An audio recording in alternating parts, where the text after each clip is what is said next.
ะภะวะโตอะระหะโตสัมมาสัมพุทธัสสะสุโขปุญญสัตตุตโยวิ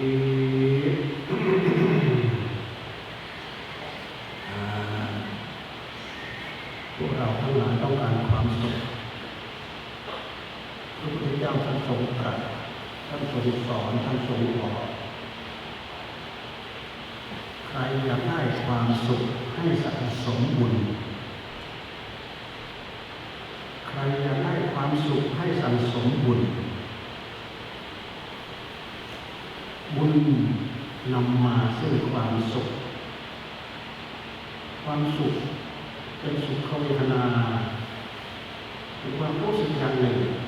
ที่เราสัมผัสแล้วด้วยกายเรารู้ว่ามีความสุขทางกายด้วยอารมณ์ที่มากระทบหูกระทบตามาสัมผัสกายหรือมาสัมผัสใจเราก็รู้ว่านี่คืออารมณ์เป็นเหตุ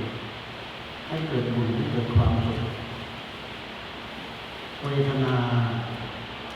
คือเกณฑ์แห่งการกระทบเพราะคนเรานั้นมันมีกระทบโพธพะคือความกระทบคำว่าโพธพะเป็นภาษาบาลีเป็นพระตำราของพระพุทธองค์คือการกระทบการที่ตาไปเห็นโลกเป็นเรียกว่ากระทบโพธพะในขณะที่กระทบนั่นแหละตาไปกระทบปั๊บเกิดความรู้ทางตาเขาเรียกว่าจักษุวิญญาณเนี่ยภาษาศาสนาภาษาศัพท์ทางศาสนาธรรมะของพระพุทธเจ้าเกิดจักษุวิญญาณเกิดผัสสะและเกิดเวทนาโดยลำดับธรรมะของพระพุทธเจ้าทรงชี้แจงเหตุและก็ทรงชี้แจงผลต้องการบุญต้องการความสุขเราต้องทำเหตุให้เกิดบุญถึงจะเกิดความสุขแต่ถ้าเราทำเหตุให้เกิดบาปและต้องการความสุขผิดหวังเสียแล้วเหมือนเราต้องการทาสีขาวแต่เราแปลเป็นกลุ่มสีดำตอนจุ่มเข้ามาดูแต่เวลาไปป้ายต้องการสีขาวข้อเท็จจริงมันจะเป็นสีอะไรมันก็เป็นสีดำเพราะเราเป็นจุ่มเป็นเหตุเราไปทาเป็นผงเราต้องการความสุขเราต้องการความเจริญเรามักจะทำอะไรตามความชอบใจตามความพอใจยิ่งเราได้ศึกษาคำสอนของปราชญ์ของบัณฑิตด้วยแล้วร้อยทั้งร้อยจะผิดหวังเรื่องนี้ผิดหวังเรื่องนี้ทำไมเราสาทำดีทำเยอะเกินทำไมไม่ได้ดีเนี่ยแสดงว่าเราไม่ได้ชัดเจนในเหตุในผลของเรามันต้องการทาสีขาวที่เปรียบเสมือนความสุขความเจริญในชีวิตจิตใจของเราแต่เวลาไปจุ่มกลายเป็นว่าจุ่มสีดำไม่ดูพฤติกรรมที่เราจะทำเนี่ยเราไม่ต้องได้สังเกตทุกตาพฤติกรรมทางกายพฤติกรรมทางวาจาเนี่ยพูดอะไรตามใจชอบพูดถูกเป็นพุทธจริตเป็นสุจริตก็ไม่รู้พุทธทางกายไม่รู้เป็นสุจริตก็เป็นสุจริตก็ไม่รู้แต่เวลาไปทำแล้วเนี่ยหมายจะได้ประสบความสุขความเจริญบางครั้งเราก็ผิดหวังเราไม่ดูที่เหตุเรื่องเหตุกับผลเนี่ยไม่เคยผิดเพี้ยนมีเหตุก็ต้องมีผลเหตุอย่างไรผลอย่างนั้นจุ่มสีดำไปทาก็ต้องเป็นสีดำต้องการสีขาวก็ต้องดูสีขาวจริงหรือเปล่าจุ่มเข้าไปที่สีขาวไปทามันถึงจะได้สีขาวเหตุนี้เป็นเหตุเพื่อบุญจริงๆหรือเราจำเป็นไหมที่เราจะต้องได้ยินได้ฟังที่เราจะต้องได้เรียนรู้ในการทำบุญสร้างคุณงามความดี ใน พวกเราทั้งหลายที่ได้ฟังคำเทศน์คำพูดคำบอกคำสอนซึ่งเป็นหลักธรรมของพระพุทธเจ้าเสมอทานไมศีลไมภาวนาไมอย่างเนี้ยทานบุญสำเร็จด้วยการให้ทานเนี่ยในวันพรุ่งนี้เป็นวันกฐินเป็นวันการละทานทานไมทำบุญสำเร็จด้วยการให้ทาน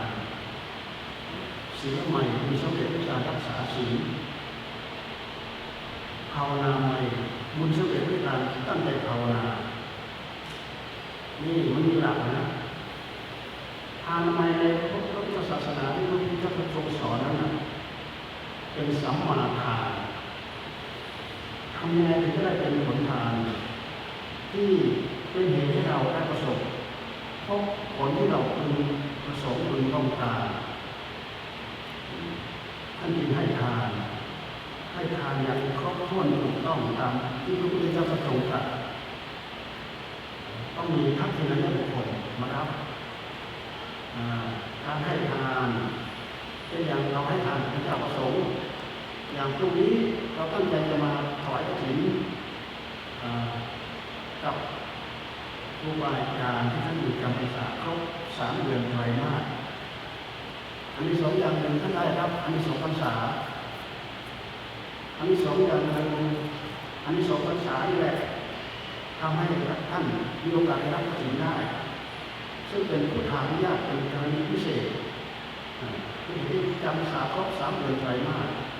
และในอาวาสนั้นจะต้องมีพิสุจำพรรษาครบ5 องค์4 องค์ก็ยังไม่ได้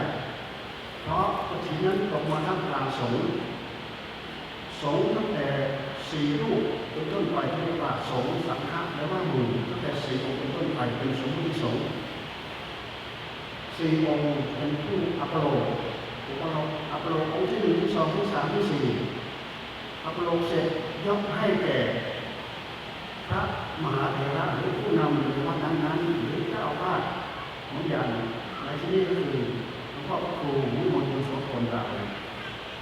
ยกถวายท่านเนี่ยผ้าเหล่านี้ตกมาท่ามกลางสงฆ์ทั้งหลายพิจารณาแล้วว่าครูบาอาจารย์องค์นี้มีคุณสมบัติอย่างนี้ประกาศท่ามกลางสงฆ์มีมติสวดเป็นกรรมวาจาตกลงตรงกันตัดสมาธิมีเทวเมตังอาริยามไม่มีใครขัดแย้งกันยกถวายท่านเสร็จแล้วก็พากันไปทำด้วยกันเลยนะ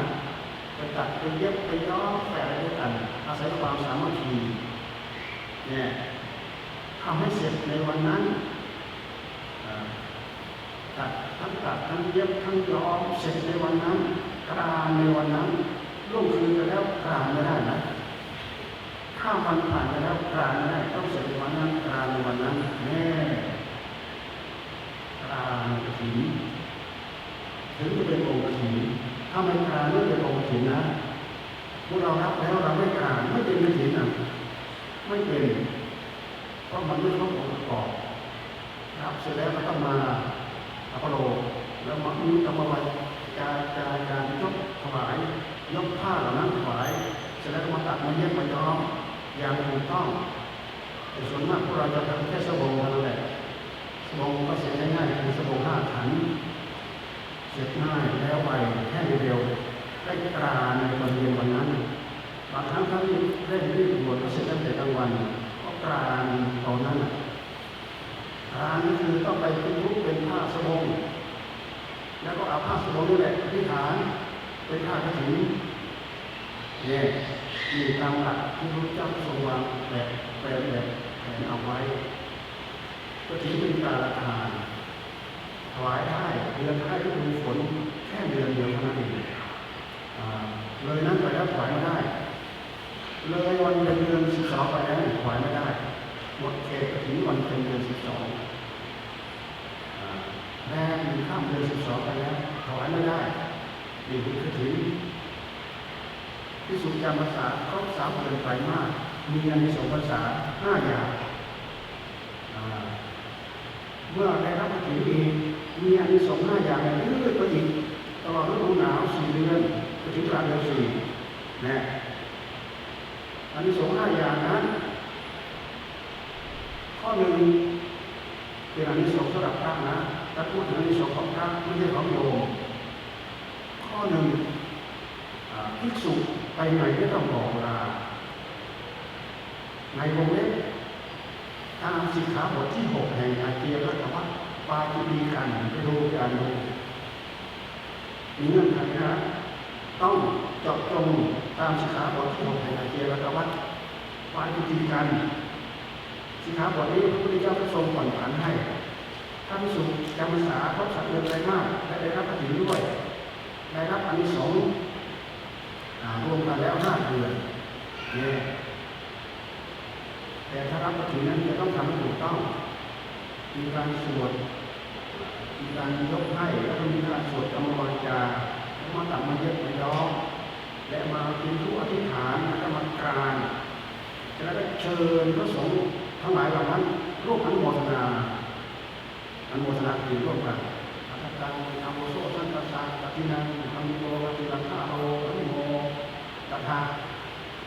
หรืออนุโมทนามะอัตตังธรรมเสสังกัสสะกตินังธรรมโมกติลังฆาโรอนุโมตถาอนุโมทนามะเนี่ยให้ชวนกันอนุโมทนาผู้กลางกฐินนั่นแหละเป็นผู้กลางคนเดียวแล้วก็เชิญพระสงฆ์ทั้งหลายให้ร่วมอนุโมทนาด้วยพระสงฆ์ทั้งหลายอนุโมทนาสาธุเสร็จแล้วพระสงฆ์เหล่านั้นก็ร่วมอนุโมทนาด้วยกันอาภาตามันเลสังฆาสาว่าพร้อมกันก็ที่นั้นทั้งนี้โอติอัตถาโรโนดามะด้วยเหตุที่พระสงฆ์ได้กลางกฐินได้อนุโมทนากฐินด้วยจึงได้ชื่อว่าพระสงฆ์ได้กลางกฐินด้วยนี่ตามหลักคำพูดเอาไว้นะทำนี้ได้ถูกต้องเป็นองค์กฐินถ้าไม่ทำให้เป็นองค์กฐินรับในการก็ดีอยู่ถ้าไม่เป็นองค์กฐินมีอานิสงส์ของพระครับข้อหนึ่งไปไหนก็ต้องบอกลาอานิสงส์ข้อที่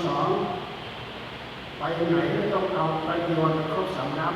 โดยปกติพระสงฆ์ท่านไปไหนก็ต้องเอาไตรจีวรครบ3 รับ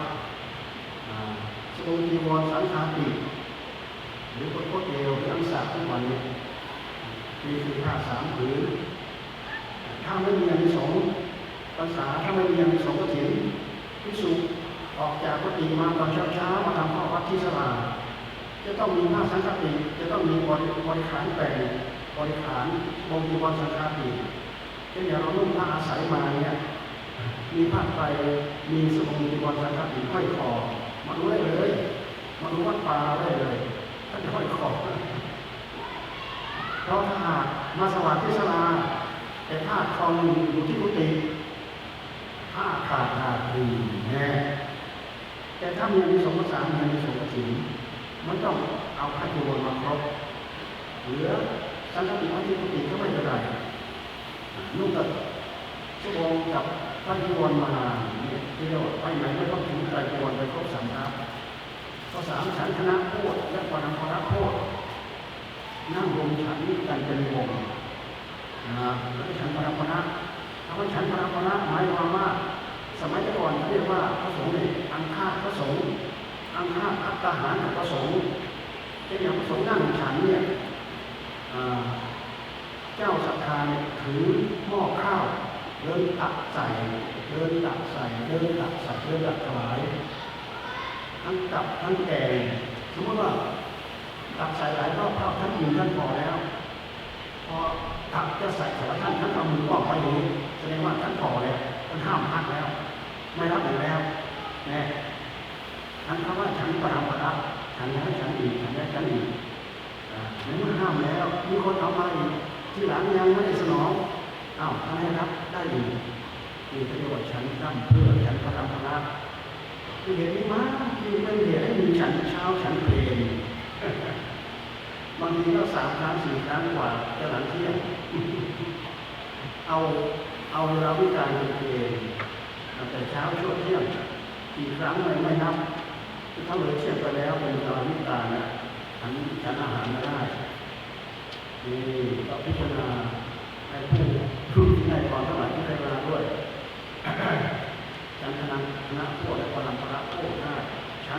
องค์ที่เรียกฉันคณะฉันคณะยกเว้นเวลาเดินทางไปทางเรือหรือไปดูแลประทาครูอาจารย์ป่วยหรือเป็นคนป่วยเนี่ยเขาเรียกว่าสมัยเว้นแต่สมัยไปนั่งฉันล้อมวงได้ที่อย่างเราเดินทางเราก็นั่งฉันล้อมวงได้อยู่ก็มีโต๊ะล้อมรอบเรานั่งฉันล้อมวงเวลาเดินทางแต่ถ้าเราอยู่กับที่เราเนี่ยเรานั่งเป็นแถวเราเห็นไหมพระสายป่าเรานั่งเป็นแถวฉันได้บาตรนี่ฉันถูกต้องตามเราอยู่ไหนที่พระสงฆ์สั่งเอาไว้เมื่อเราเรียนในสองภาษาหนึ่งในสองวัตถุฉันคณะโคตรฉันปรมาภาโคตรได้แล้วก็เก็บอัฐิเรกตัดจีวรได้ตามต้องการเวลาจำภาษาแล้วสามารถอธิษฐานสบงได้สองถึงสามผืนก็ได้ที่วร2 ถึง 3 ผืนก็ได้อธิษฐานชื่อเดียวกันอธิษฐานสั้นๆอีก2 ถึง 3 ผืนก็ได้แต่ถ้าหากไม่ได้รับกฐินหมดเขต1 เดือนต้องรีบตัดไว้หรือว่าสละเสียเหลือแค่อย่างละผืนเท่านั้นเองเนี่ยแต่ถ้ามีอันนี้2 ภาษา2 ถึงรับได้2 3 ผืนก็ได้แต่ถ้าพักป่าเราก็ใช้หน้าที่มีที่จำเป็นเท่านั้นเองท่านไม่ได้เอาอะไรมากนี่อย่างนี้อันที่2นี้รับได้ตามต้องการใช้ชีวิตโลกมากในขนาดนั้นได้มากก็จริงอยู่เอามามากหรือว่าผิดธรรมะข้ออื่นผิดธรรมะข้ออื่นเนี่ยอันนี้ข้อที่4เลยนะเป็นอันที่2ของการเทศข้อที่5ผ้าที่เกิดขึ้นในที่นั้นคือของได้แก่พวกเธอเช่นอย่างผ้าที่นี้จะเกิดขึ้นพระที่จำภาษาที่นี่มีสิทธิ์ทุกองค์อื่นมีสิทธิ์มาใช้สิทธิ์แทนไม่ได้มาขอแปลงไม่ได้มาขออะไรไม่ได้ใช้สิทธิที่มาเอามาได้แต่ว่าป่าเราไม่มีห่วงเรามีใช้เพียงพอแล้วแยกถวายต่อนี่ผ้าที่เกิดขึ้นในที่นั้นเป็นของได้แก่พวกเธอคนอื่นไม่มีสิทธิ์เพราะฉะนั้นเราไม่ได้จำภาษาในอาวาสนั้นเราเป็นผู้ไปรับกฐินเนี่ยไม่ได้ผิดที่ไหนไม่ให้นะที่ไหนไม่ให้ที่ไหนไม่อนุญาตเช่นอย่างเราไม่ได้จำภาษาในอาวาสนี้นะแต่หมู่ชวนให้เรามารับกฐินเนี่ยแล้วก็ยกให้เราเป็นคนกลางกฐินเนี่ยไม่มีสิทธิ์ที่ไหนไม่ให้ที่ไหนไม่ให้นี่เราพูดถึงพระวินัยผ้าจีวรที่เกิดขึ้นในที่นั้นเป็นของได้แก่พวกเธอคนอื่นไม่มีสิทธิ์อันนี้สองทั้งหมดนี้ครูอาจารย์สายป่าโดยเฉพาะหลวงตาท่านพาทำถูกต้องตามองค์กฐินหมดทุกอย่างมีผลมีอานิสงส์เต็มที่100%แต่ถ้าไม่พาถึงอานิสงส์นะใครเคยถือปฏิบัติมากน้อยสันโดษยังไงก็ถือปฏิบัติอย่างนั้นไม่แต่ถ้าเกิดขึ้นมากมายก็เตรียมใจให้สอนกันไปพอยึดอะไรครบสมบูรณ์บริบูรณ์แล้วก็ยกเลิกกันก็คำว่ายกเลิกก็คือถือว่ากฐินต่อแล้วเราไม่ต้องพูดถึงอานิสงส์เพราะเราไม่เอาอานิสงส์แต่เป็นกฐินนะมันไม่ผิดจากคำพูดของศรัทธาทั้งหลายที่ตั้งใจมาทอดมาทอดกฐินนี่นักศรัทธาต้องรู้จักนะต้องทำอย่างนี้ถึงจะเป็นกฐินถ้าไม่ทำให้เป็นกฐินก็เป็นทานเฉยๆนั่นเองกฐินนั้นเป็นการละทานถ้าเราคิดไปแล้วก็ต้องมีผลดีส่วนที่ยิ่งใหญ่นะพวกเราตั้งใจให้ใหญ่ตั้งใจสะอาดแต่งภาชนะให้ดีนะกฐินมาถึงวันพรุ่งนี้จัดแจงลูกนี้อะไรก็ได้สารพัดแล้วหลวงพ่อท่านจะมียกยอดเจดีย์ด้วยนะมีบรรจุพระบรมสารีริกธาตุด้วยอะไรด้วยยิ่งใหญ่มากตรงนี้นะมาร่วมบุญกันนะแต่ที่สำคัญที่สุดต้องรักษาภาชนะคือใจเรารักษาให้ดีถ้ารักษาไม่ดีภาชนะมันไม่สะอาดภาชนะมันสกปรกบุญนั้นเป็นสิ่งที่สะอาดนำมาซึ่งความสุขในหัวใจของเราแต่ถ้าเรารักษาไม่ดีความทำให้ดีใจ กำเริบความเสียใจกำเริบความดีใจในสิ่งที่ดีที่ถูกต้องไม่เป็นไรเสียใจในการกระทบกระทั่งซึ่งกันและกันเป็นเหตุทำให้ภายในเราเศร้าหมองทำให้ใจเราเศร้าทำให้ใจเราหมองบุญที่เกิดขึ้นในหัวใจหนีเติร์ดเติร์ดที่จะไปเจอไปไหนก็ไม่รู้ท่านหลายคำว่าบุญเนี่ยใครตั้งใจได้ดีได้ดีได้เปลี่ยนมากน้อยเท่าไหร่บุญจะเข้าสู่หัวใจตรงนั้นทำบุญเท่ากันเรียทานเท่ากันแต่จิตใจต่างกันได้รับผลไม่เท่ากันไม่เหมือนกันยกตัวอย่างพระเจ้าปายาสิเป็นเจ้าเมืองนะในตำนานท่านพูดเอาไว้พระเจ้าปายาสิเนี่ยเมื่อก่อนเป็นมิจฉาทิฏฐิตอนหลังมาพระกุมารกัสสปะประเทศไปทรมานจนท่านเป็นกลายเป็นสัมมาทิฏฐินับถือมีความเชื่อในพระพุทธศาสนาแล้วก็กลับมาทำบุญเหมือนอย่างที่คนในสมัยนั้นคนผู้หลักผู้ใหญ่คนทั้งคนก็ทำบุญกันก็ถวายอาหารกับพระเจ้าประสงค์วันละ500 สังฆาพพระเจ้าปายาสีก็ทำเหมือนกันแต่เอาทยธรรมที่เร็วๆมาทำจะอยากถวายพระอาหารก็อาหารไม่ประณีตอาหารไม่ละเอียดข้าวก็ข้าวปลายหักปลายข้าวแทบจะเป็นรำข้าวนั้นเลยไปถวายพระเจ้าประสงค์อาหารกับแกงคือน้ำส้มผักดองข้าวปลายเรียนน้ำส้มผักดองเป็นของเลวถือว่าเป็นอาหารที่เลวมันไม่ใช่อาหารประณีตมันไม่ใช่อาหารที่ประณีตทำได้แค่อาหารเร็วๆต้องใช้ศรัทธาอยู่แต่ว่าไม่เคยสนใจไปจับไปทำเองมอบให้ลูกน้องทำลูกน้องคืออุตรมานพจัดแจงของนายทำอย่างดีที่จะเป็นของเลวก็ตามไม่ใช่ของละเอียดของประณีตก็ตามแต่มันไม่ใช่ของเรามันเป็นของนายเราเป็นคนใช้ตั้งใจจัดอย่างดีถึงแม้ว่าสิ่งนั้นเป็นสิ่งที่ไม่ดีแต่อุตรมานพตั้งใจดีจะทำเพื่อให้สำเร็จผลตามที่นายสั่งเนี่ยเจ้าพายาสิเป็นเจ้าของเฉยๆแต่ไม่ค่อยสนใจหรอกจับเสร็จหรือยังไม่เสร็จหรือยังจับได้ไงไม่ค่อยสนใจหรอกเขาจะสั่งแล้วก็แล้วไปมีความสนใจน้อยเกินไปท่านพูดถึงเบื้องหลังจากดับชีพชนไปนะสำหรับอุตรมานพนุ่ม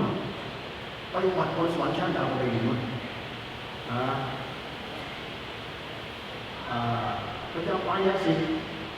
ขึ้นสวรรค์เหมือนกันขึ้นสวรรค์ชั้นจาตุมชั้นแรกชั้นจาตุมอุตรมานพพอไปอยู่บนสวรรค์ชั้นดาวดึงส์ก็เป็นมนุษย์ง่ายเราใช้เราจากพยาธรรมขนาดนี้จนตลอดระยะเวลาเนี่ยหลังจากตายเนี่ยง่ายเราไปไหนโอ้โหง่ายเราขึ้นสวรรค์เหมือนกันอยู่บนสวรรค์ชั้นจาตุมอยู่ในวิมานชื่อว่าเสรีสกวิมานไม่มีบริษัทระวังเลยอยู่คนเดียวต้องโทษนะรู้จะพูดจะคุยกับใครแล้วนี่ขึ้นสวรรค์เหมือนกันขึ้นสวรรค์ชั้นต่ำทั้งที่เป็นเจ้าของทรัพย์แต่ลูกน้องไม่ใช่เจ้าของทรัพย์แต่จัดแจงอย่างประณีตละเอียดบรรจงงูที่เกิดบนสวรรค์ชั้นดาวดึงส์มีเครื่องประดับอลังการเต็มไปหมดนี่คืออะไรคือคุณสมบัติของใจที่กำลังสร้างที่กำลังทำแตกต่างกันเพราะฉะนั้นใจเป็นภาชนะที่สำคัญที่สุดใจสำคัญที่สุดนะสิ่งที่สำคัญที่สุดในชีวิตจิตใจของคนเราคือใจนี่แหละสำคัญที่สุดเราพูดถึงใจเราไม่ต้องคิดถึงที่อื่นเราดูมาที่ใจของเราย้อนมาดูที่ผู้รู้ของเราเนี่ยเรามีผู้รู้คนละ1 ดวงเราไม่ต้องไปพูดถึงตามหลักที่ทำหรอกท่านว่ามีเป็นร้อยดวงที่8 9 ดวงมาก110 100 กว่าดวงมาก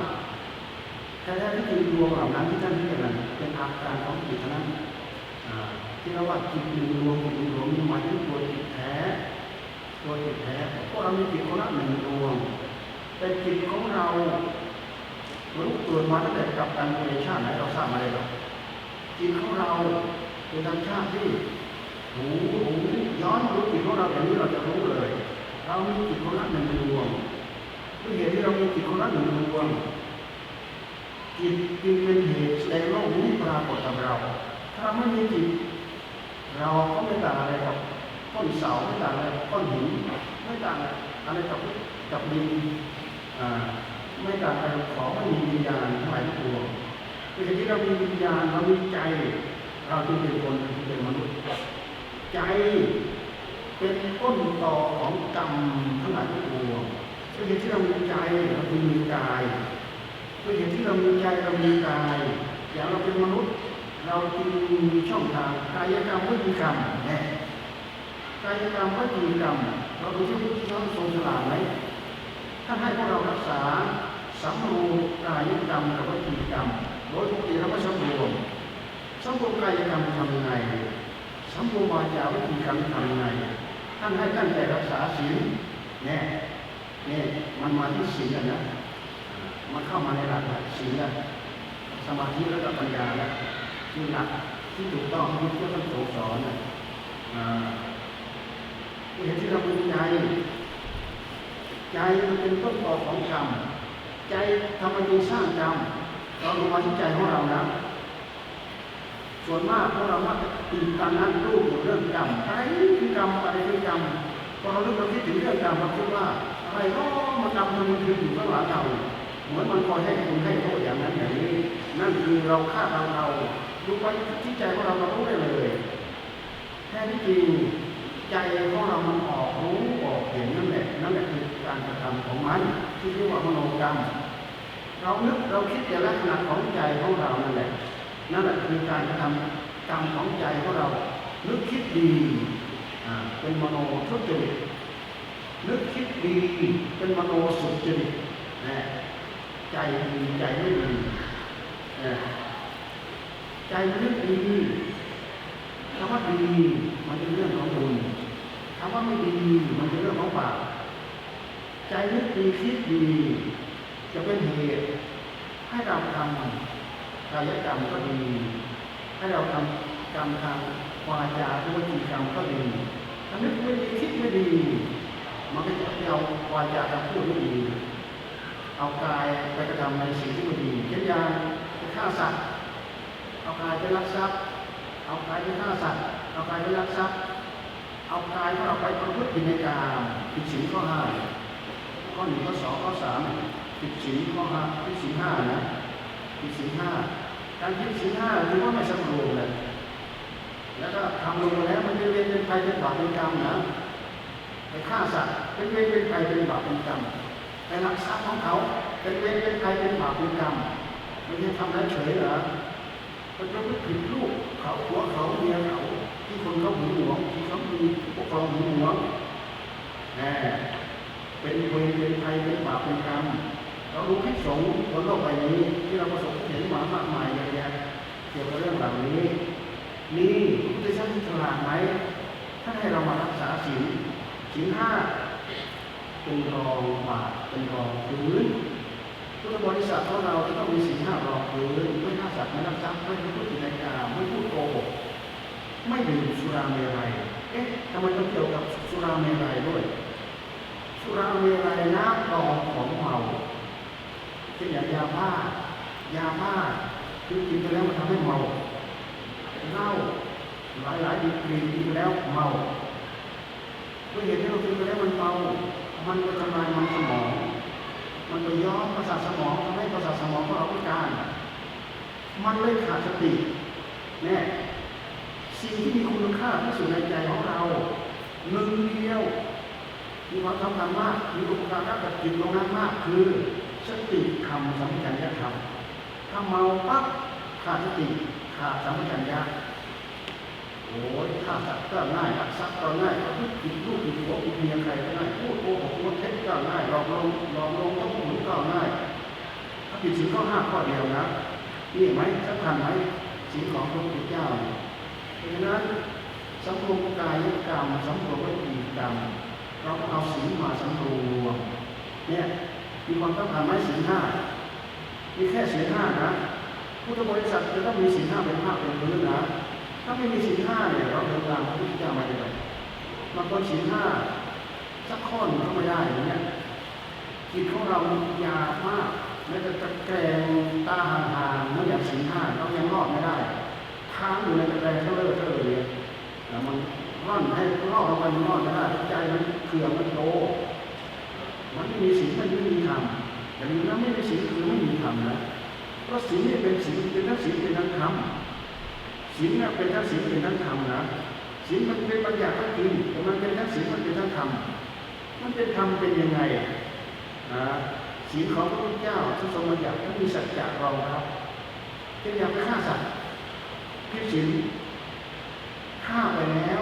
เป็นการทำไม่ดีเราฆ่าเขาเดี๋ยวเขาก็จะฆ่าเราแน่มันเป็นเวรเป็นกรรมไอ้คำว่ากรรมไอ้คำว่ากรรมก็คือกิริยาที่เราทำใจนึกใจคิดเฉยๆมันก็เป็นกิริยาของใจที่เรียกว่ามโนกรรมนึกดีคิดดีนึกไม่ดีคิดไม่ดีเป็นกรรมดีกรรมไม่ดีเอากายมาสนองกรรมดีกรรมไม่ดีเอาวาจามาสนองเป็นกรรมดีกรรมไม่ดีแน่ทำอย่างหนึ่งเป็นกรรมดีทำอย่างหนึ่งเป็นกรรมไม่ดีกรรมไม่ดีนำบาปมาให้เรากรรมดีนำความสุขมาให้เราทำกรรมดีนั่นแหละเรียกว่าทำบุญบุญนำความสุขมาให้เราพระพุทธเจ้าทรงตรัสอีกไหมอยากได้ความสุขให้สั่งสมบุญทำกรรมดีเป็นเหตุให้เราได้บุญ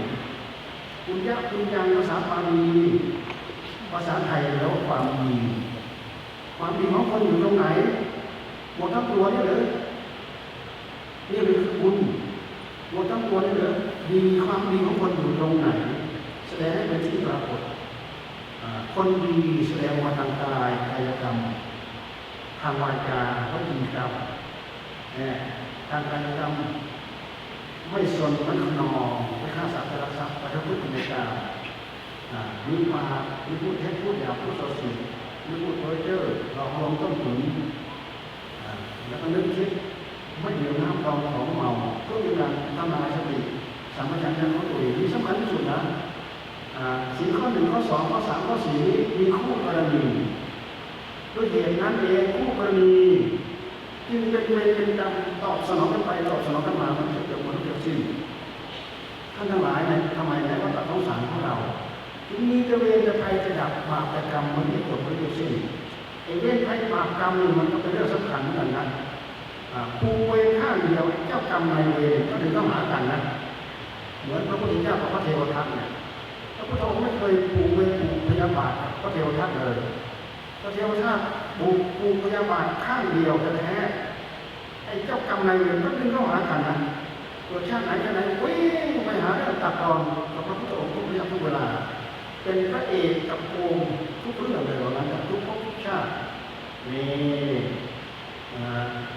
เรื่องของกรรมแต่ถ้ามีการยอมเงินยอมกรรมทั้งสองข้างเลยพังเลยข้างใดข้างหนึ่งแน่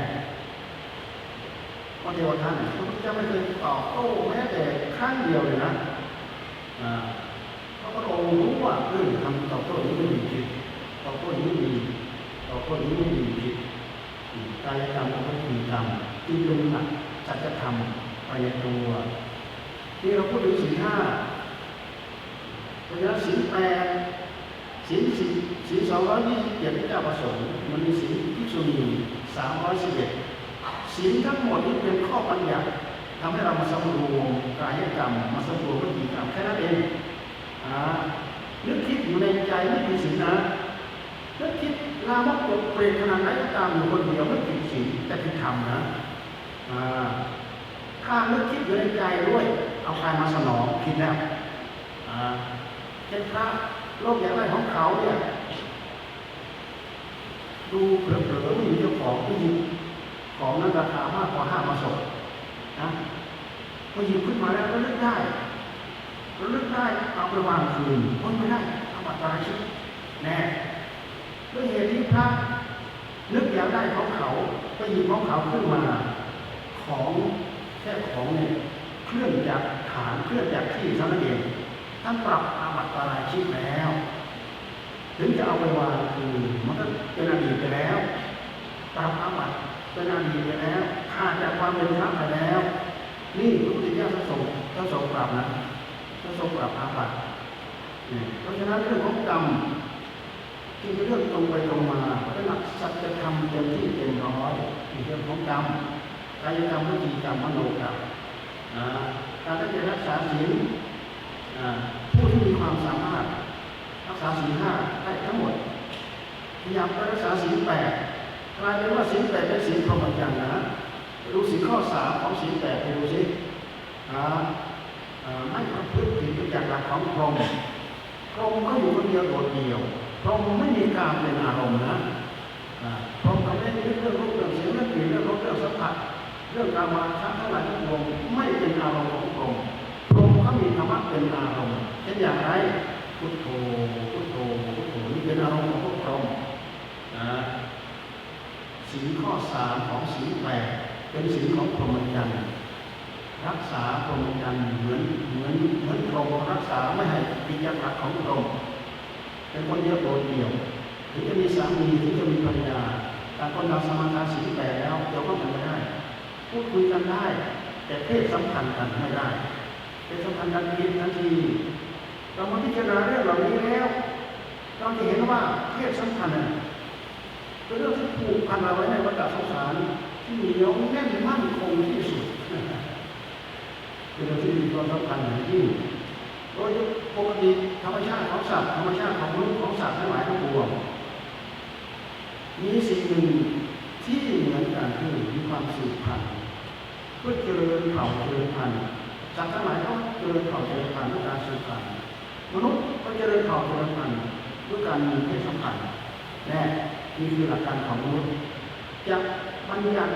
ให้เขาไม่เกี่ยวข้องกันเลยตั้งแต่ทีแรกเป็นต้นไปโดยไม่มีศีลห้าเนี่ยโอ้มันเหลือวิสัยที่สัตว์เหล่านั้นจะทำตามได้เพราะฉะนั้นอย่างน้อยๆเขามีสามีเขามีภรรยาโดยปฏิญาณว่าเราเป็นสามีของท่านจะเป็นภรรยาของเราต่างคนต่างยอมรับว่าฝ่ายเป็นสามีต่างคนต่างยอมรับว่าฝ่ายเป็นภรรยาฉะนั้นก็มีความสัตย์ซื่ออยู่ต่อกันและกันไม่ประพฤตินอกใจกันถ้าประพฤตินอกใจกันปั๊บผิดศีลข้อสามแล้วผิดศีลข้อสามแล้วแต่ยังมีเพศสัมพันธ์กันได้มีเพศสัมพันธ์กันได้ถ้าเป็นศีลแปดขาดศีลขาดแต่ถ้าเป็นศีลห้าศีลไม่ขาดการบริโภคกามนั้นพระพุทธเจ้าทรงตรัสว่าเหมือนเราบริโภคไฟเพราะฉะนั้นสามีภรรยามีเพศสัมพันธ์กันบริโภคไฟก็มีอยู่เหมือนกับไฟของเราอยู่ในเตาพระพุทธเจ้าทรงอนุโลมเอาไว้ท่านจึงให้เรามีศีลห้าเป็นภาคเป็นพื้นคนมีศีลห้าเป็นภาคเป็นพื้นตั้งใจรักษาบริสุทธิ์ไม่ฆ่าสัตว์ไม่ลักทรัพย์ไม่พูดในกาไม่พูดโกหกไม่ดื่มสุราเมรัยมีความสามารถที่จะทำได้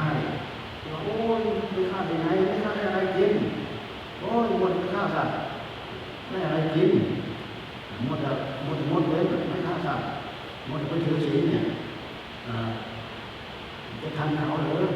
ศีลข้อสามมันถือศีลข้อสามศีลคนอย่างเราแหละยุคสังคมทุกวันนี้มันจะยุคสังคมที่ทุกข์ขี่สามีภรรยาของใครก็ไม่รู้แหละแน่เราก็จะถือนั้นเราเสียเปรียบเลยหมู่เพื่อนเขาไปหมดนั่นนะที่เหลือมันตามเรื่องการที่อย่างนั้นนะมีศีลห้าเป็นภาคเป็นพื้นถึงแม้ว่าจะหมดพวกไฟในเตาแต่ด้วยเหตุที่เรามาเจอนะจะมั่นตามที่พระเจ้าท่านทรงบอกทรงสอนมาตั้งแต่รักษาศีลห้าให้ขาดจริงจังเข้าไปแต่ถ้าใครมีเพศภาวะที่ชอบรักษาศีลแปดรักษาเข้าไปถ้ารักษาศีล10ก็รักษาเข้าไปโดนมารักษาศีล200เกี่ยวกับเจ้าประสงค์ก็โดนมารักษาไปผู้หญิงไปรักษาศีล311นะพิสุทธิ์ไปรักษาไปแต่ข้อปฏิบัติยังเรียนทียิบเข้าไปอีกมันเป็นการไปกดไปบังคับเร่งให้เราเข้าไปสู่เป้าได้อย่างแม่นยำทีเดียวมันไม่พายเราถอยออกนอกห้องนอกน้องต่างกันคือว่าศีลเนี่ยแหละจะเป็นศีล5ศีล8ศีล10ศีล227ก็ตามเราตั้งใจเจริญตามนั้นเจริญตามนั้นเหมือนเรามีรั้ว2ข้อ2ขอบข้างทางพระนิพพานอยู่ข้างหน้านั่นแหละพวกเราชาวพุทธพระนิพพานอยู่ข้างหน้าเราต้องการจะเดินไปข้างหน้ามีศีลเนี่ยเป็นรั้วเหมือนรั้ว2ข้างทางถ้าเราโดดซ้ายไปถึงไม่ข้างหน้าไม่ถึง ถ้าลงขวาแหวกศีลถึงไม่ข้างหน้าไม่ถึงบางทียังแรงทางสงสัยอยู่ไม่ได้ประโยชน์อะไรน้อให้ทานตั้งใจรักษาศีลไม่เห็นมีผลในสงสัยไม่มีคำถามทั้งต่อล้อทั้งโน้นทั้งนี้ทั้งอะไรต่ออะไรไอ้ศีลข้อห้าเนี่ยจริงพอตึงมึนเนี่ยศีลขาดด้วยไหมแน่อยากขอต่อรองท่านสามีภรรยาเราเนี่ยเราตกลงกันเธอต้องการไปหาความสุขชายหญิงได้นะตกลงกันต่างฝ่ายต่างไปหามีความสุขชายหญิงกับหญิงอื่นนี้ผิดศีลไหมแต่มันไม่ผิดตอนนี้แต่มันผิดตั้งแต่อุดมคติที่เราตั้งปฐมเริ่มต้นด้วยกันเอาไว้หลังจากเราล่วงละเมิดไปแล้วที่มันผิดศีลเราก็ไม่พ้นความเล่าร้อนเดือดร้อนนี่เพราะฉะนั้นผู้ที่รักษาศีลห้าได้รักษาศีลแปดก็รอดไปได้ศีล10ก็รอดไปได้ศีล221ก็รักษาผ่านทุกพ้นไปได้พระอรหันต์พระอริยเจ้าท่านยังรักดีเขาทำอะไรดียิ่งกว่าน้ำซับน้ำซึมก็มียิ่งกว่าคลื่นไฟฟ้าคลื่นแม่เหล็กคลื่นอะไรบนอากาศท้องฟ้าอากาศที่เราเห็นอยู่นะ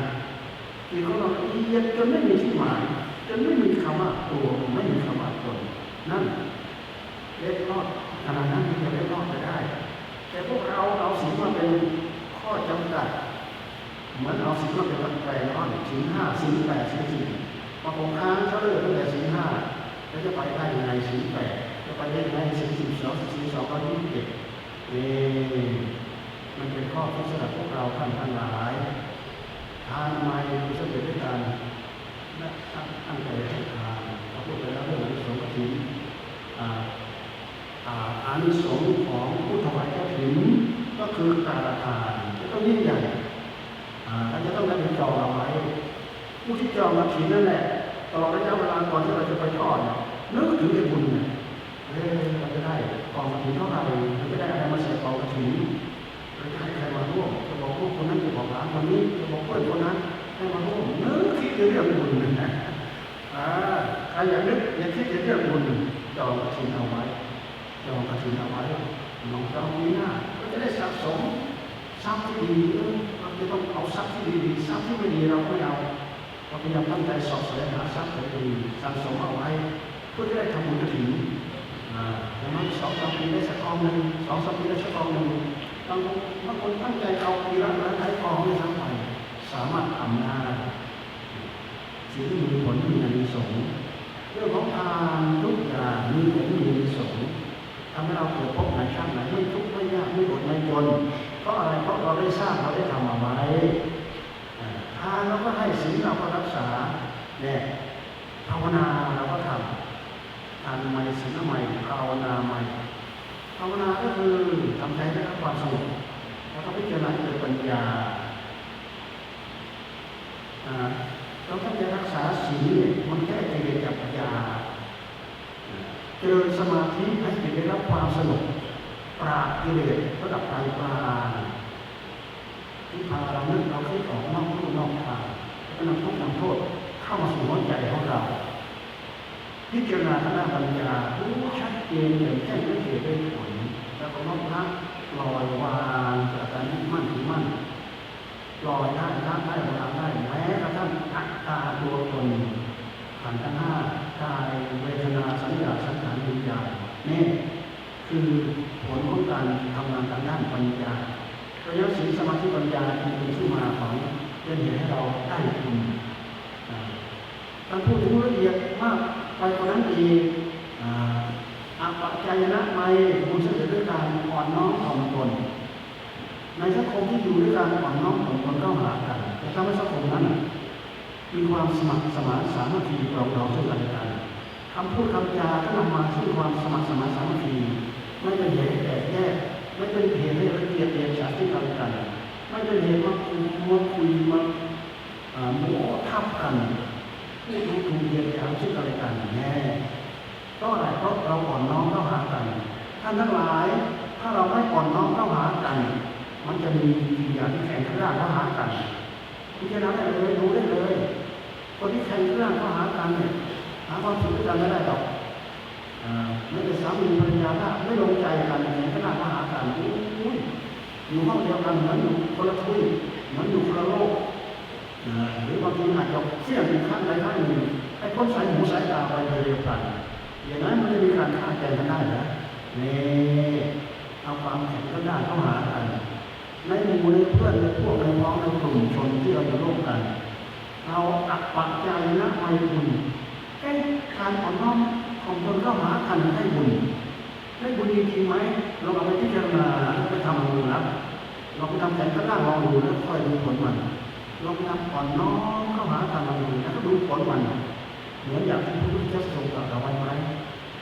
ปัจจัยนั้นมาบุญสำเร็จการอ่อนน้อมถ่อมตนเข้าหากัน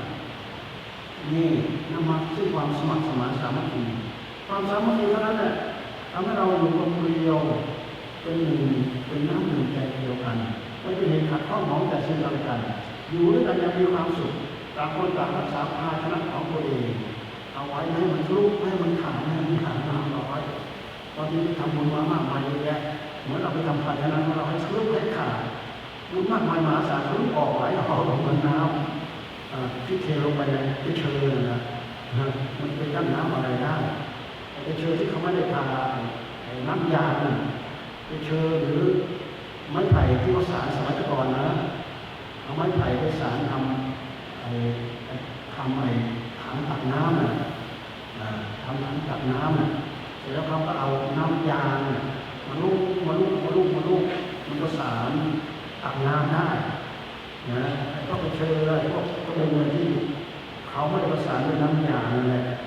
เราจะเทียบกับเรารักษาบุญไม่อยู่บุญทุกชิ้นหายหมดการเมตตากรุณาต่อกันและกันนั้นเกิดขึ้นจากการอ่อนน้อมถ่อมตนเข้าหากันเราจะมีความสุขมีความร่มเย็นด้วยกันนะโลกใบนี้อยู่ได้ด้วยเหตุที่เรามีเมตตากรุณาไม่เราไปหาต่อกันพระพุทธเจ้าที่จริงทรงตรัสว่าทำเป็นโลกกบาลทำเป็นโลกกบาลรักษาโลกไม่ให้โลกมันแตกธรรมะเป็นเหตุรักษาโลกมีความละอายการอ่อนน้อมเข้าหากันกับความละอายต่อบาปต่ออกุศลทั้งหลายทั้งปวงมีความเกรงกลัวต่อบาปอกุศลทั้งหลายทั้งปวงความเมตตาสงสารทั้งหลายสามารถคุ้มครองโลกได้โลกโอปัตตังมิหาเมตตาเป็นเครื่องคุ้มครองโลกเมตตาเป็นเครื่องคุ้มครองโลกศาสนาพระพุทธศาสนาฝ่ายมหายานก็จะเน้นเมตตานะมีเมตตาแผ่คำบอกคำสอนของพระเจ้าแผ่ไปเป็นวันว่าเข้าไปทำให้สังคมชุมชนอยู่เย็นเป็นสุขทำให้เราอยู่เย็นเป็นสุขได้ที่เรามีความสามัคคีปรองดองมีเมตตาต่อกันคนเราถ้าไม่มีเมตตาปราณีต่อกันและกันแล้วไม่สนใจกันหรอกเวลาพ่อกับแม่กับลูกไม่สนใจกันขาดความเมตตาอยากให้เขามีความสุขบางทีไม่สนใจมันจะทุกข์ช่างมันตายช่างมันมันไม่ใช่แบบนั้นมันไม่ใช่หัวใจที่อ่อนน้อมเพื่อสื่อสารกันอ่อนน้อมของตรงหากันเป็นเหตุให้ได้บุญวัยวัจจะไม่สำเร็จการช่วยจับช่วยยอของอย่างทีนี้เราก็จะช่วยจับผู้จับผ้าเป็นก็มันจับผู้ที่เอาเรียนไม่เป็นผู้จับดอกไม้เป็นผู้หาเป็นผู้หาเป็นก็มาช่วยกันมันเป็นงานของท่านช่วยกันที่บอกวัยวัจจะไม่บุญสำเร็จการช่วยคนหวายจิตธุระหน้าที่ของกันและกันเป็นเหตุให้บุญจะรู้ท่านพูดเอาไว้แต่แล้วบุญทั้งหมดถ้าเรามีแล้วเราสามารถให้บุญเป็นทานได้นะจะเรียกว่าปัจจิทานไมบุญบุญสำเร็จการให้ส่วนบุญก็เหมือนอย่างที่พวกเรามีบุญแล้วเราที่ให้กับบิดามารดาปู่ย่าตายายสรรพสัตว์ทั้งหลายเราที่ส่วนบุญของเราให้แก่ท่านทั้งหลายเหล่านั้นปฏิทานไมบุญเราไม่หมดนะให้ทำไมให้ไปแล้วก็หมดเรายิ่งให้บุญยิ่งเพิ่มบุญเกิดขึ้นจากการให้ส่วนบุญนี่ปฏิทานไมบุญสำเร็จจากการให้ส่วนบุญปัตตานโมทนาไมบุญเห็นเขาทำสิ่งที่เป็นดีเป็นบุญตาโตอันโมทนาไมบุญสำเร็จด้วยการอนุโมทนาปัตตานุโมทนาไมบุญสำเร็จด้วยการอนุโมทนาส่วนบุญแต่ท่านหลาย จะคอยกินบุญอนุโมทนามันก็ไม่พอมันก็เรากินเองหรอกมันก็เรากินเองหรอกเหมือนอย่างอาจารย์เหลือเทศน์บาลท่านบอกว่ามันกับกินข้าวมันกับไม่ได้กินข้าวมันเคี้ยวเต็มปากเต็มคำมันก็ใส่อาหารทางสายยานะ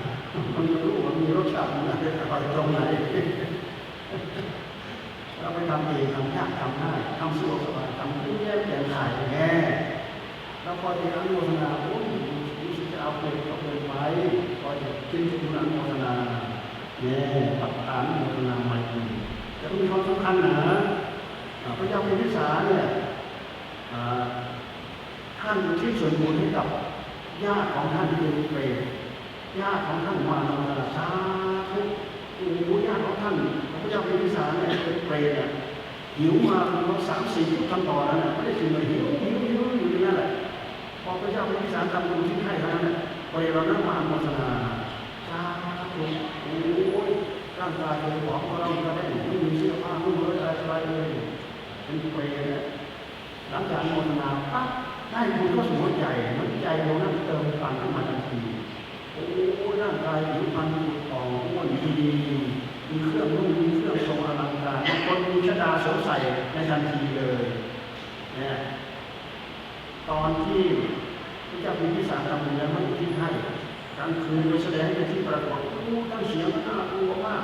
แสดงในรูปร่างลักษณะทั้งของพระองค์อะไรนี้กระดูกหน้ากลัวมากเจ้าพิมพิสารกลัวมากคือทูลถามพระพุทธองค์พระพุทธองค์ก็ทรงตรัสว่าไม่มีอะไรบอกนี้มันไม่มีอันตรายอะไรกับพระราชบัญญัติของพระองค์หรอก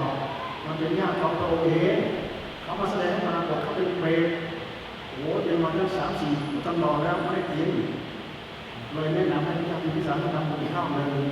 อุทิศส่วนบุญให้เปรตเหล่านั้นเขาแค่สาธุอย่างนี้ปัตตานุโมทนาใหม่เปลี่ยนความเป็นอยู่คนดีขาวผ่องมีเครื่องของมือบางคนก็เปลี่ยนก็เกิดพวกแน่การของคุณมันยิ่งใหญ่นะเนี่ยเราเนี่ยเรายังมีชีวิตอยู่เราก็ทำมาได้เราบอกเขาดูนั้นเราเห็นเขาไปทำบุญที่มันเป็นสาธุอนุโมทนาสาธุด้วยคำว่าสมณะไปบุญสำเร็จด้วยการฟังการนั่งฟังนี่ก็ได้บุญนะถ้าพูดเอาไว้เนี่ยธรรมะสมณะไปบุญสำเร็จด้วยการฟังธรรมเทศนาไปบุญสำเร็จด้วยการบอกด้วยการสอนที่เรียกว่าบุญสำเร็จด้วยการแสดงธรรมถ้าเป็นการพูดก็แสดงธรรมถ้าเป็นโยมพูดก็คือให้คุณงามความดีให้รู้จักสิ่งที่ดีสิ่งที่ถูกต้องดีงามเป็นอย่างไรบุญที่สำคัญที่สุดที่ถูกทุกกรรมมาชำระชะล้างขัดเกลาที่ผิดของตัวเองให้เห็นตามที่มีอยู่ดีเป็นดีที่เรียกว่าทำความผิดให้ตรงเนี่ยไปดูหลักท่านพูดเอาไว้บุญกิริยาวัตถุสิกาเนี่ยเราศึกษาเราเรียนรู้เราได้ยินได้ฟังถ้าที่มีบุญนี้เราสามารถทำได้ผู้ที่มีความเข้าใจเรื่องบุญก็บุญนำมาซึ่งความสุขผู้มีความเข้าใจเรื่องการทำบุญนั้นอยากหาโอกาสได้ทำง่ายๆไม่อย่างนั้นระดับเป็นหลงสำคัญทำบาปก็เป็นบุญทำบุญก็เป็นบาปนั่นแหละสำคัญว่าทำบาปเป็นบุญทำบาปเป็นบุญเพราะฉะนั้นบุญอะไรที่จะได้เต็มที่ไม่ได้เต็มที่หรอกเพราะเราทำไม่ถูกต้องเนี่ยบางคนทำไปแล้วอย่างนี้ว่าพระพุทธเจ้าทรงตรัสนะบุญเกิดขึ้นก่อนให้ในขณะที่เรากำลังให้ไปแล้วใจก็ต้องชื่นชมยินดีผลทานที่เราให้แต่ถ้าเราให้ไปแล้วมันเป็นอันนี้ล่วงไปแล้วเราไปเลือกที่จะลงเสียดายทรัพย์ที่เราให้ไปทั้งนั้นพวกเราเสียดายนะเราเอาไปเราจะได้ใช้สอนนู้นนี้หรือจะได้เอาไปใช้นี่ใช้สิ่งนั้นอะไรเกิดอกุศลขึ้นมาอันนี้เป็นกรรมใหม่นะเป็นกรรมใหม่พุทธเจ้าทรงพูดถึงกรรมอยู่มันขาดกันเป็นท่านกรรมใหม่กรรมเก่ากรรมดีกรรมไม่ดีกรรมมันเกิดขึ้นเป็นท่อนนะดูที่ขณะจิตของเราขณะจิตของเรามันแสดงที่ปรากฏในใจเราเป็นท่อนเพราะฉะนั้นพวกเราชาวพุทธทั้งหลายพระพุทธเจ้าท่านห้ามฆ่าสัตว์แต่ท่านไม่ได้ห้ามบริโภคเนื้อสัตว์นะพุทธเจ้าท่านไม่ได้ห้ามบริโภคเนื้อสัตว์นะนี่แหละเราพูดให้เป็นที่เข้าใจว่าถ้ามีคนฆ่าจะมีคนบริโภคแล้วถ้าไม่มีคนบริโภคจะมีคนฆ่าหรือแน่ คนอ่ะคนพวกมันคนพวกประฆาตคนหมดทั้งโลกจะให้มาถึงเหมือนกันเหมือนอย่างที่เราตั้งความมาข้าว่าเนี่ยมันเป็นไปไม่ได้มันจะถือได้เป็นบางการบางคนเท่านั้นเอง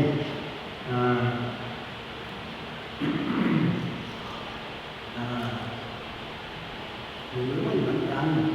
หรือไม่ได้เหมือนกันหรอกหรือไม่ได้เหมือนกันเป็นอย่าง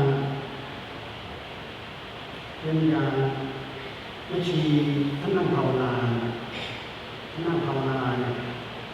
เห็นหมูวิญญาณหมูเนี่ยเขาถูกฆ่าแล้วมาเข้าในนิมิตของแม่ชีท่านนั่งภาวนาโอ้ถูกเขาฆ่าแล้วถูกในทางฆ่าแล้วหมูป่าถูกในทางฆ่าเดี๋ยวพรุ่งนี้เขาจะเอาอาหารถวายช่วยบริโภคแล้วก็อุทิศส่วนบุญให้ด้วยเนี่ยรู้เลยหลวงตาเขียนเอาไว้ไปดูแล้วตัวหมูกับวิญญาณของหมูคนละเรื่องเลยนะเนี่ยหมูมันมาบอกนะให้ช่วยรับเอาไว้นะให้บริโภคและอุทิศส่วนบุญให้เขาด้วยเนี่ยเห็นไหมคนละเรื่องใช่ไหมไอ้ตัวหมูตอนที่ยังมีชีวิตอยู่กับหมูที่ตายไปแล้วมันคนละเรื่องกันเลยทีนี้ผู้ที่ฆ่ามาเขาฆ่ามาแล้วเขาบาปมาแล้วเขาทำมาแล้วเราบริโภคเนื้อยกเว้นเนื้อห้าม10 อย่างท่านให้บริโภคเนื้อมนุษย์เนื้อช้างเนื้อม้าเนื้อหมูเนื้อราชสีห์เสือเหลืองเสือดาวเสือโคร่งเนื้อสุนัขเนื้องูห้ามท่านไม่ได้ห้ามแล้วบริษัทให้บริโภคเนื้อเพราะฉะนั้นพวกเขากินเองเขาต้องรู้ว่าเฮ้ยที่มีคนกินเนื้อที่มีคนฆ่าสัตว์มีคนฆ่าสัตว์คนฆ่ากับการฆ่ากับการบริโภคมันคนละช่วงคนละวาระกันที่เราพูดว่าการมันขาดเป็นท่านฆ่าไปแล้วฆ่าไปแล้วคนพาในทางฆ่าไปแล้วแต่เนื้อในทางก็ยังเอามาทำบุญเอามาทำบุญให้เราไว้บริโภคไว้ที่สุดให้เขาจะไปฆ่าแล้วเอามาทำบุญเนี่ยได้ไหมส่วนบาปก็ได้บาปไปส่วนบุญก็ได้บุญไปเราเห็นตามบ้านนอกสมัยก่อนน่ะเวลามีงานโอ้โหล้มปล่อย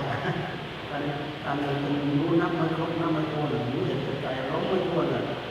ทำบาปทำไม่ได้ได้ไหมล่ะได้ไหมแต่ก็ไม่ควรทำไม่ควรทำถ้าบาปอยากได้บุญก็อยากให้บุญขอได้บุญบริสุทธิ์แล้วไม่ใช่วันแรกกับบาปแล้วก็มาเอาบุญเนี่ยต้องถือว่ากรรมมันขาดเป็นท่อนผู้ฆ่าก็เป็นผู้หนึ่งบริโภค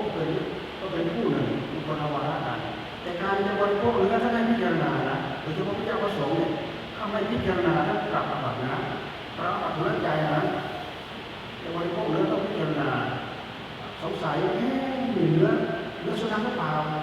สงสัยแล้วฝืนฉันลงไปทั้งที่เนื้อมันเป็นเนื้อควายเนื้ออะไรมันไม่ใช่เนื้อสุนัขนะแต่สงสัยว่าเป็นเนื้อสุนัขฝืนฉันเข้าไปเป็นอาบัติแล้วสงสัยแล้วถึงทำลง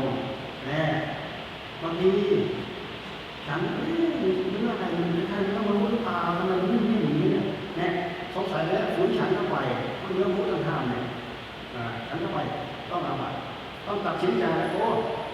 มันไม่ใช่เนื้อมันไม่ใช่วัวไม่ใช่ควายหรือเป็นวัวหรือเป็นควายไม่ใช่ช้างไม่ใช่ม้าเป็นเนื้อหมูเนี่ยเป็ดไก่เนี่ยที่จะนายชัดเจนฉันลงไปมันต้องไปทำความสงสัยถ้าสงสัยแล้วหยุดไม่ใช่ฉันนี่ก็ให้พิจารณาแล้วให้ฉันได้แต่ไม่ให้ฆ่าด้วยไม่ได้เห็นไม่ได้ยินไม่ได้ฟังไม่ได้เห็นว่าเขาฆ่าเพื่อเราไม่ได้ยินว่าเขาตั้งใจจะทำฆ่าไว้เพื่อเราแล้วรู้ไปแล้วไม่เกิดไม่สงสัยปลาตัวใหญ่ๆเขาไปทำมาเพื่อเราเปล่าเลยสดๆร้อนๆถ้าสงสัยฉันก็ไปฆ่าบาปนี่เราพูดถึงแน่ว่ามันท่านถึงไม่ห้ามพวกเราพวกบริษัทบริโภคเนื้อบริโภคปลามันคนละท่อนกันเราพูดถึงกรรมมันมีท่อนเป็นท่อนว่าลงไปที่เจตนาใจของเราใจเป็นบ่อเกิดของกรรมตัวเจ้ากรรมนายเวรที่แท้จริงก็คือใจจอใจของเรา อย่าไปรู้ที่อื่นไปโทษที่อื่นเพราะผู้นี้แหละนำสุขมาให้เรานำทุกข์มาให้เราผู้นี้แหละนำโง่มาให้เรานำฉลาดมาให้เราผู้นี้แหละนำมิจฉาทิฏฐินำสัมมาทิฏฐิมาให้กับเรานำดีนำชั่วมาให้กับเรานำสุขนำทุกข์มาให้กับเราฉะนั้นเราจะด้วยการมาที่แต่หมอดำดูหัวหมดแบบนี้เราไม่ได้เคยสนใจน้อยมาดูเลยที่ของนี้เป็นของที่สำคัญที่สุดเลิศที่สุดประเสริฐที่สุดเนี่ยครูบาอาจารย์พระพุทธเจ้าท่านจึงให้ความสำคัญกับเรื่องใจทุกสิ่งทุกอย่างสำเร็จด้วยใจมโนเสกขามโนญาทุกสิ่งทุกอย่างมีใจถึงต่อมโนพังเข้ามาทำมาทุกสิ่งทุกอย่างที่เราทำไปทั้งนี้ก็ทำทั้งโลกก็ทำสำเร็จแล้วด้วยใจนึกคิดในใจอย่างเดียวถ้านึกที่ดีเป็นมโนสุจริตนึกที่ไม่ดีเป็นมโนทุจริตทุกแปลว่าชั่วสุแปลว่าดีสุจริตแปลว่านึกดีคิดดีทุจริตแปลว่านึกไม่ดีคิดดีทุกแปลว่าชั่วสุแปลว่าดีสุจริตนึกดีคิดดีทุจริตนึกไม่ดีคิดดีแน่นึกดีนำความสุขให้เรานึกไม่ดีนำความทุกข์ให้กับเราเรื่องเหล่านี้เป็นคำบอกคำสอนที่พุทธเจ้าทรงตรัสไว้มีหลักอ้างอิงมีผลมีเหตุให้พวกเราทั้งหลายได้ฟังนี่เป็นหลักอ้างอิงท่านทั้งหลายไปศึกษาไปภาวนาไปปฏิบัติก็ได้การได้ทำการที่เราเอาหลักธรรมที่พุทธเจ้าทรงตรัสไว้นี่แหละมันตั้งใจให้ทานมันตั้งใจรักษาศีลและมันตั้งใจภาวนาไปแล้วจะได้รับความสงบแล้วก็ไปรู้ไปเห็นในสิ่งที่ท่านไม่ได้พูดเอาไว้แต่เราก็อาศัยสื่อที่เป็นหลักของสิ่งของธรรมที่ท่านสอนเอาไว้นี่แหละแล้วเราก็มาเจริญรอยตามท่านเหมือนกับท่านเอาธรรมะมาสอนให้พวกเราแปลเป็นสิ่งท่านพระธรรมขันธ์ท่านเอามาเทียบกับใบไม้ในกำมือมีวันหนึ่งท่านกอบใบกดลายกับมือหนึ่งมาอานนท์ใบไม้ในป่ายังเป็นในป่ากับใบไม้ในกำมือของเราอะไรที่มากกว่าใบไม้ในป่ามากมายมหาศาลที่ตกมาเพราะฉะนั้นคำบอกคำสอนที่เรามาสอนตกเลยแปลเป็นสิ่งพันธรรมขันธ์เท่ากับใบไม้ในกำมือเอาใบไม้ในกำมือนี่เป็นสื่อทำให้เราเรียนรู้เข้าใจเพื่อจะรู้ว่าใบไม้ในป่าพอใจมันเป็นไปแล้วรู้หมดใบไม้ในป่าไปอะไรบ้างไปอะไรบ้างไปอะไรบ้างรู้จักหมดครูบาอาจารย์สายป่าเราท่านเอาความรู้แปลกประหลาดอัศจรรย์ต่างๆมาเล่าให้พวกเราฟังเหมือนกับท่านศึกษาใบไม้ในกำมือเป็นสื่อรู้เข้าไปรู้เห็นใบไม้ในป่าบางครั้งท่านเอามาพูดให้เราฟังบางทีเราก็ติดในใจหรอกอันนี้ไม่มีในใจหรอกอันนี้ไม่มีในใจหรอกเราขัดมาแย้งมาคัดค้านก็เท่ากับเราคัดค้านคำบอกคำสอนของพระพุทธองค์เนี่ยเพราะคำสอนของพระพุทธองค์เนี่ยความรู้ที่พระองค์ทรงตรัสรู้พูดมากมายมหาศาลสักคำหนึ่งโอ้มันทุกสิ่งทุกอย่างอาจจะเทียบมากมายมหาศาลที่บอกใบไม้ในป่าแน่ในคำมือแค่เอามาเป็นสื่อเท่านั้นเองก็จะพวกเราทั้งหลายทำได้ทานสานะทางสนาจามิธรรมะสนาจามิสังฆังสนาจามิเราลึกถึงพระพุทธเจ้าเราลึกถึงพระธรรมเราลึกถึงพระสงฆ์เพื่อเป็นสื่อมาที่ไหนมาที่ใจของเราเลยนะใจเราเป็นสิ่งสำคัญที่สุดเราถวายทานเรียนรู้เป็นทานเรียนรู้เป็นทานจัดดอกไม้เป็นทานสิ่งนี้เป็นสื่อทั้งหมดแม้แต่เราสร้างเจดีย์เราถึงพระบรมสารีริกธาตุพระธาตุจริงหรือพระธาตุปลอมไม่ต้องไปสงสัยพระพุทธรูปทำด้วยอิฐทำด้วยดินทำด้วยไม้ทำด้วยโลหะทำด้วยเงินทำด้วยทองเนี่ยแท้จริงเป็นสื่อให้ใจของเราเข้าถึงพระพุทธเจ้าพระธรรมพระสงฆ์นั่นเองรู้ให้ออกรู้ให้เข้าใจเราเข้าใจเรื่องเหล่านี้แล้วคำบอกคำสอนที่เราได้ยินได้ฟังธรรมะจากครูบาอาจารย์เอามาเป็นสื่อน้องมาที่ใจน้องเข้ามาที่ใจน้องเข้ามาที่ใจน้องเข้าไปที่อื่นธรรมะไม่เกิดอะไรถ้าน้องมาที่ใจเราจะได้รู้ความเป็นไปของใจเมื่อเราเริ่มสงบเราจะเริ่มรู้ใจเราจะเริ่มรู้ใจเราจะเริ่มเข้าใจที่การเข้าใจของเรามันเกิดความรู้ไงมันแปลกประหลาดอัศจรรย์ยังไงเราจะเริ่มรู้จักเราจะเริ่มเข้าใจใจจะเป็นใหญ่ที่สุดนี่ที่มีใจนั่นแหละ ทำให้เรารู้อะไรทุกอย่างบนโลกใบนี้เป็นเหตุให้เรารู้จักตัวนี้บุญตัวนี้บาปนำชีวิตจิตใจของเรานำสู่ความสงบเจริญ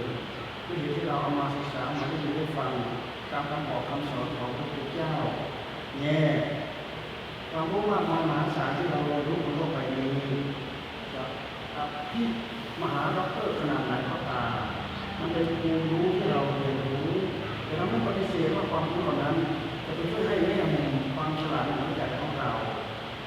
แต่ปัญญาที่พระเจ้าทรงตรัสและให้พวกเราเอามาใช้มันเป็นปัญญาที่เกิดขึ้นในขณะปัจจุบันปัญญาที่ท่านมีให้เราภาวนาแล้วให้จิตของเราอยู่กับอารมณ์ปัจจุบันอะไรเกิดขึ้นอะไรตั้งอยู่อะไรดับไปอะไรเกิดขึ้นอะไรตั้งอยู่อะไรดับไปอะไรเกิดขึ้นอะไรโผล่ขึ้นให้รู้ทันอะไรตั้งอยู่ให้รู้ทันอะไรดับไปก็ให้รู้ทันอะไรเกิดขึ้นด้วยเหตุใดให้เรารู้ทันอะไรตั้งอยู่ได้ยังไงให้รู้ทันตั้งอยู่ไม่ได้ดับไปดับไปยังไงถ้าให้เรารู้ทันนี้ด้วยในหลักฐานสติปัฏฐานท่านพูดเอาไว้มีปัญญาของธรรมะทั้งหมดเราได้ยินได้ฟังแล้วไปใจคนไปตรองตามคำบอกคำสอนที่ได้ถูกแสดงเอาไว้พูดมาที่ยาวนานเลยนะอาจารย์นั้นได้เก็บทุกคนเลยทั้งชั่วโมง11 นาทีแล้วลงกลางอากาศเนาะมีวันเพียงเท่านี้สาธุลำต่อไปขอเจริญพรนาวาเอกนันท์สิริสวัสดิ์ได้ถวายจตุปัจจัยอารยธรรมแด่พระเดชพระคุณพระราชวัฒยาโกศลผู้มีธรรมรัตโตขอเจริญพร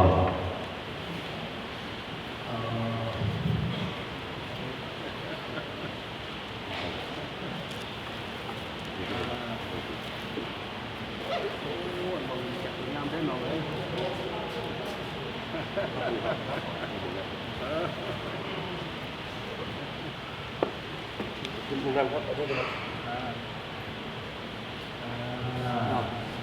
นะครับ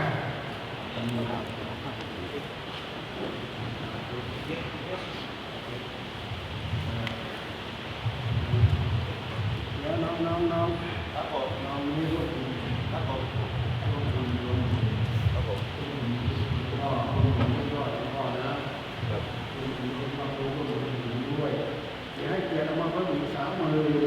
เป็น5 มือมี2 มือแล้วครับผมเกียรติออกมาก็3 มือเป็น5 มือครับจะไม่สบายไปก่อนเกียรติไปให้พรอิชิตังวัชิตังตุมหันธรรมเมวสัมจันตุสเปภูเรภูสังฆปาตันโทนาราโสยัตถามัญโยตุระโสยตาสติโยมัจจันตุสัพพะโรโคนัสตุมาเทปวัตวันตรายโยสุขีติกายโยภวัตอาภิวาทนาสีสิจันตุภาโรกายโนจัตตาโรธรรมวัฏฏันติโนสุขังภะลัง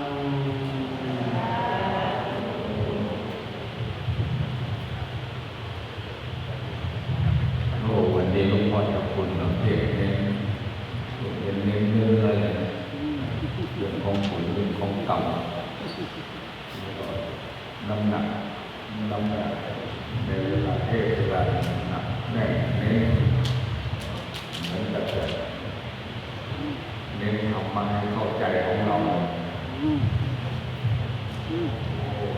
คนเดียวสมมาพระราช